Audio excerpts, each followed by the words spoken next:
Hello everyone, thank you for joining me today for this talk entitled An Innovative Product That Goes Beyond the Concepts of Pre, Pro and Postbiotics.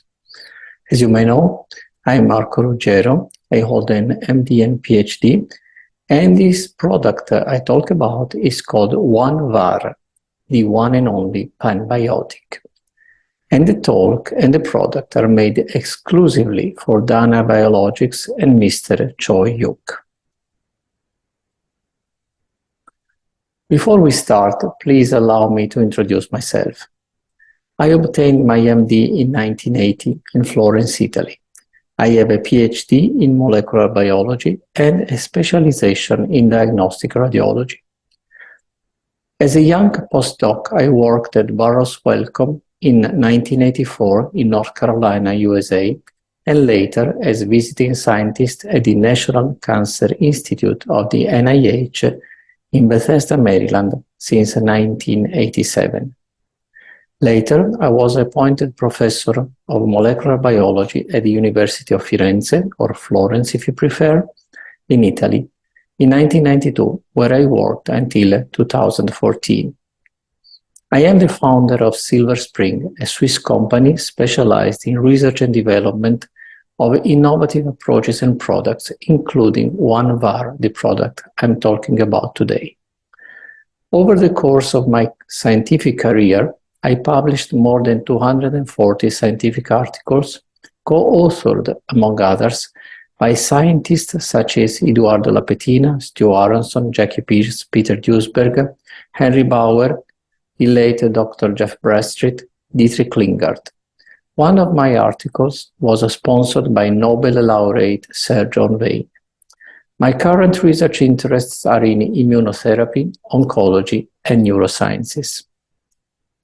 Also, before we start, please remember that no information in this talk is presented as medical advice. Standard of care for every disease must be followed, as well as rules and regulations established by health authorities. I wish to disclose my conflict of interest that is quite evident here, because I have designed a number of protocols and approaches to different diseases, and I developed the product, One VAR, and the approaches mentioned in this talk. I wish to thank Mr. Choi Yuk of Danabaiologics for his priceless support. This talk is for him, this product is for him and his company. And also I wish to thank all those who will watch this video for the attention that they will want to give to this presentation. So, what is One VAR? What makes One VAR? Essentially, there are 5 components. Because One VAR is an original entire ecosystem with self-assembling supramolecular structures. The components are zinc, an essential mineral, a proprietary culture of prokaryotes and eukaryotes with their theater of activity, a long-chain sulfated polysaccharide, LCSP, of vegetal origin, endowed with GC-MAF-like activity. More on GC-MAF later. And then there are 2 botanical extracts. The first one is a botanical extract with known anti-inflammatory, immune-modulating, anti-cancer, antioxidant properties. Then there is a second botanical extract that contains natural free phenolic compounds, fibers, macro and micronutrients with known anti-inflammatory, immune-modulating, anti-cancer properties and known to rebalance sugar and lipid metabolism. Another important point is that One VAR is designed according to a proprietary, highly innovative procedure that optimizes molecular interactions between its 4 or 5 components, so to increase their respective activities. In other words, One VAR is not the result of the addition of the activities of its 5 components, but the result of the multiplication of the activities of its 5 components. In other words, if the biological activity of each individual component of One VAR were 10, the overall activity of the self-assembled components would be 10 by 10 by 10 by 10, 100,000. rather than 10 plus 10 plus 10 plus 10 plus 10 that makes 50. In other words, its activity is 100,000 versus 50. This synergism is obtained at the molecular level through carefully calibrated interactions associated with the distribution of charges on the surface of molecules, leading to self-assembly of entirely original supra- and super-supramolecular structures. As I said, more on GC-MAF in the next slides. If you do not know what GC-MAF is, I recommend that you take a look at this article that was published as a special report in a famous British magazine called What Doctors Don't Tell You. And actually, this is the cover of the magazine. So it had the cover of the magazine, and it is called GC-MAF, the superhero. Well, if you want to go to PubMed, which is the official website of the US government, the National Library of Medicine, the National Center for Biotechnology Information, and you just look for GC-MAF, you will find, among other things, that is proposing cancer immunotherapy in viral conditions from COVID-19 to HIV, and also in neurodegenerative diseases. For example, this article deals with multiple sclerosis. And I have published a number of scientific articles on GC-MAF that, again, you can retrieve from PubMed. Just look for Ruggero GC-MAF, and you find a number of articles where I describe a number of effects of this molecule, as well as I explain its mechanism of action. Let's move to the third component, a long-chain sulfate polysaccharide, LCSP, of vegetal origin endowed with GC-MAF-like activity. This is just one of the many repetitive units of this polysaccharide. I don't want to go into the biochemical details because I know that they could be very boring, but just let me tell you that even if you are not a trained biochemist, if you look at the LCSP and at this other molecule that is chondroitin sulfate, I think that you can recognize that these two molecules are very similar. As a matter of fact, LCSP shows a high density of negative charges that are represented by the sulfate group and also the carboxyl groups that are uniformly distributed on the molecular surface. Now, why do I focus on chondroitin sulfate? What has chondroitin sulfate to do with 1-var? Is there chondroitin sulfate in 1-var? No, the answer is no. There is LCSP.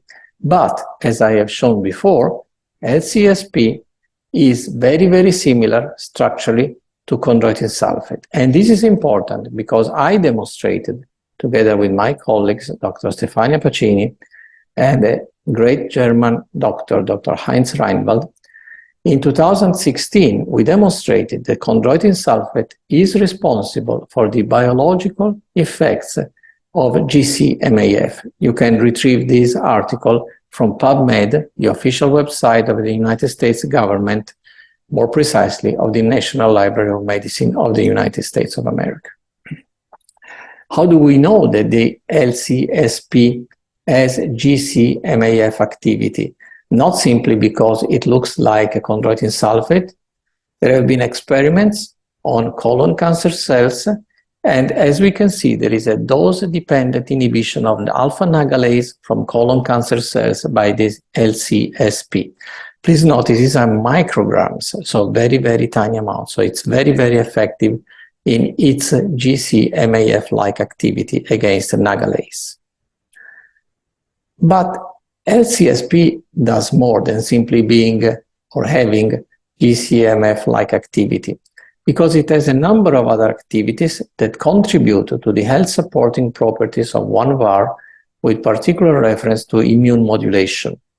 It has been demonstrated that it enhances the phagocytic and secretory activity of macrophages, induces the production of nitric oxide, more about this later, and cytokines like TNF-alpha, IL-1, interleukin-1, and interleukin-6. And to this point, it is worth noticing that I demonstrated that nitric oxide is responsible for the cancer-killing effects of GCMAF, as it will be shown in the following slide, where we will see how activated macrophages surround and kill human breast cancer cells thanks to the production of nitric oxide. So let me guide you through these slides. These were taken under a microscope.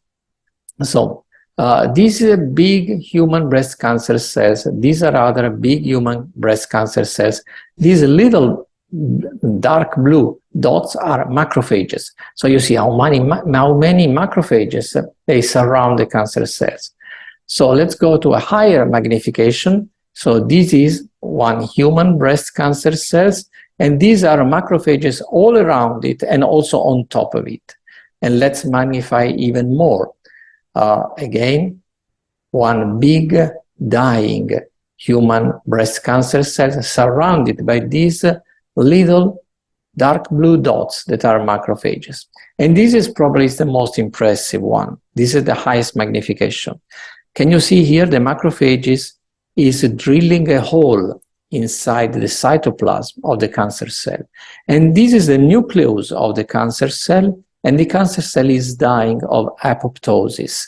That is, its DNA, it's all fragmented. So you see its DNA has all these little dots. It means it is all cut in pieces. And here you can see other macrophages that are drilling holes in the cytoplasm. This is the big cancer cell. So they're killing the cancer cell. How do they kill the cancer cell? Thanks to the production of nitric oxide. Nitric oxide is like a bullet that the macrophages use to shoot and kill the human breast cancer cells. And this is a common mechanism. I was the first to demonstrate and publish this almost 10 years ago. It's been designed. Now, you may say, oh, well, fine, all these may be interesting or maybe not, but is it working? How can we assess the efficacy of one VAR on the immune system? How can we be certain that it is working in a repeatable, objective way? Well, as I have said before, and as it has been demonstrated since 1997, so many years ago, when macrophages are activated, they release nitric oxide, a molecule that is essential for the killing of cancer cells and cells infected by viruses. As this old article writes, sustained production of nitric oxide endows macrophages with cytostatic or cytotoxic activity against viruses, bacteria, fungi, protozoa, helminths, and tumor cells. So this is a fact. When macrophages are activated, they release nitric oxide. So this is how we can demonstrate that one VAR works, by looking at the nitric oxide that is released by the macrophages. And how can we do this? Well, let's remember nitric oxide does many things. One of these things is to induce vasodilation. So now the blood vessels under the influence of nitric oxide become larger, wider, and there is increased blood flow. As a matter of fact, nitric oxide is used because of its efficacy on vasodilation, and this has been known for centuries, I would say. So now we have to find macrophages in our bodies, and we have to assess whether they release nitric oxide or not. Where do we find macrophages in our bodies? Well, essentially everywhere, because they are circulating. When they circulate, they're called monocytes. When they are resident in tissues, they're called macrophages. So you find macrophages in all tissues, but where are they highly concentrated? In the adenoid, in the tonsils, in the thymus, if we still have thymus, in the bone marrow, in the lymph nodes, but also, and this is important, in the spleen. So in our spleen here, on the left, we have a high concentration of macrophages. I mean, this is a common knowledge. Everybody who has studied anatomy or histology knows that there is plenty of macrophages in the spleen. And we can easily use this, study the spleen using ultrasonography. This is a common ultrasound machine This is a picture from my archive. So this semi-lunar area here is the human spleen. This is diaphragm, the upper pole of the spleen, the lower pole of the spleen. So this thing here looks like a half moon, or like a sickle if you prefer. This is the spleen. And we can study the spleen with an application of the ultrasound machine that is called echo-color Doppler that studies the blood flow. So let me show you the next couple of slides. They show you how release of nitric oxide from activated macrophages can be studied in the spleen. So this is before assumption, and you see only a few blood vessels, not much blood circulation in a normal spleen. But after the assumption, look at this, look at all these colors. Here, both the cortical vessels and the hilar vessels of the spleen, they are vasodilated, a lot of blood flow. So this indicates that there has been a huge release of nitric oxide by the activated macrophages. This is another slide, enlargement. So again, now you can recognize that this thing here is the spleen, and these patches of color indicate the flow of blood.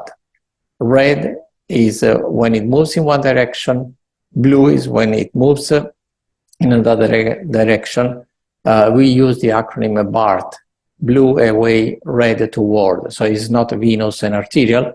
It depends on the direction of where the blood is going, looking at the probe. But don't be bored by these technical details for radiologists. Also, we can assess the efficacy of one VAR using the immune status questionnaire. This is a questionnaire that was developed about 4 years ago in 2019 by these researchers. You can go and take a look at the original article. And this questionnaire can be given to people who are taking one VAR, and you can see numerically the improvement of their immune status by looking at this. And we are collecting data in this regard.